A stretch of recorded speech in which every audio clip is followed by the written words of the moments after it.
Evening, everyone. The Arab Group just finished its meeting with the Secretary General to discuss the situation in Gaza and to look on ways and means to stop the war on Gaza, reach a ceasefire, and achieve the other two goals, which is allowing humanitarian access into Gaza and eventually ending any form of mass displacement of the population, the three goals that the Arab Group has set for itself during the upcoming period.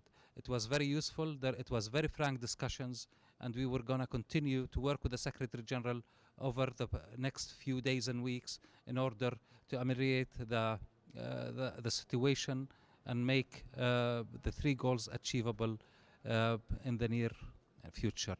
I now give the Egypt. Please go ahead. And to conclude, very much happy with the very level discussion we have had with the Secretary General today.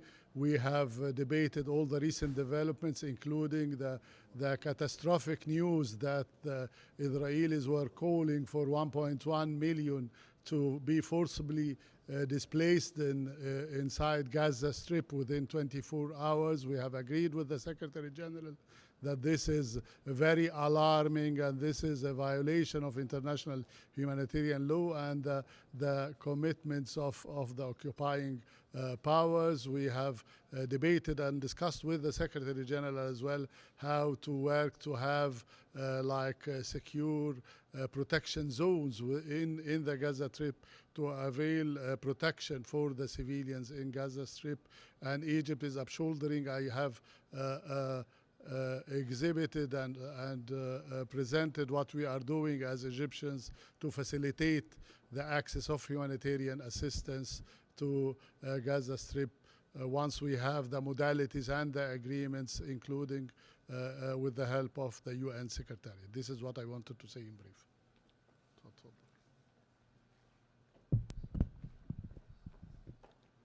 First of all, let me thank the media who have been with us since the morning and in the afternoon and in the evening.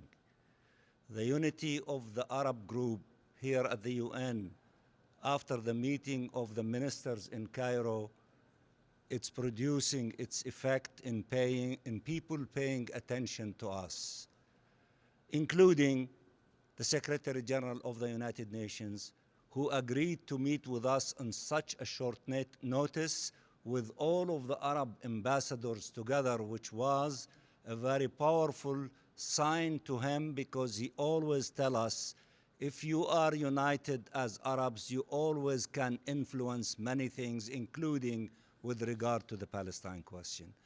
As my colleagues from Jordan and Egypt have said, that we convey to him in crystal clear terms the three objectives that we are trying to accomplish as soon as possible in the next few days, in a short period of time. Ceasefire and stopping the aggression against our people, to have humanitarian assistance to reach our people, the 2.3 million in the Gaza Strip as soon as possible.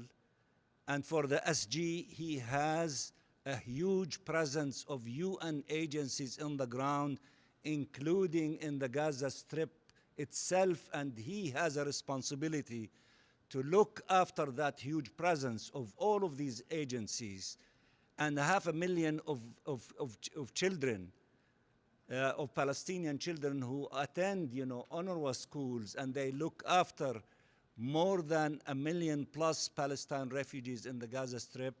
It is also his responsibility, and we made it clear that for us to do our work and for him to do even more, all of us, we need to do more in order to stop this carnage against our people and to begin the humanitarian assistance and to stop the transfer, the forcible transfer.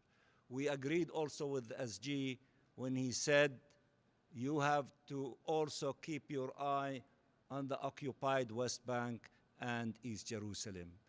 The extreme settlers, they want to make fundamental changes in the West Bank, and we agree, and that's why in a span of 6 days, we have close to 50 martyrs that have been killed by the settlers and the occupying forces. And of course, the most important place for all of us, Jerusalem and Al-Aqsa, Al-Haram al-Sharif, is under threat.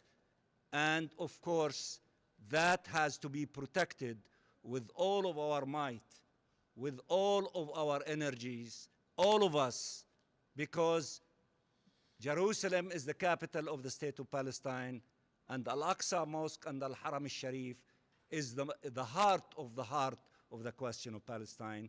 And all of us, we have to be careful in order to continue the struggle in order to keep the historic status quo and the role of our Jordanian brothers and the Hashemite custodianship in this regard in place, so that no one to mess around with Al-Aqsa Mosque and Al-Haram al-Sharif.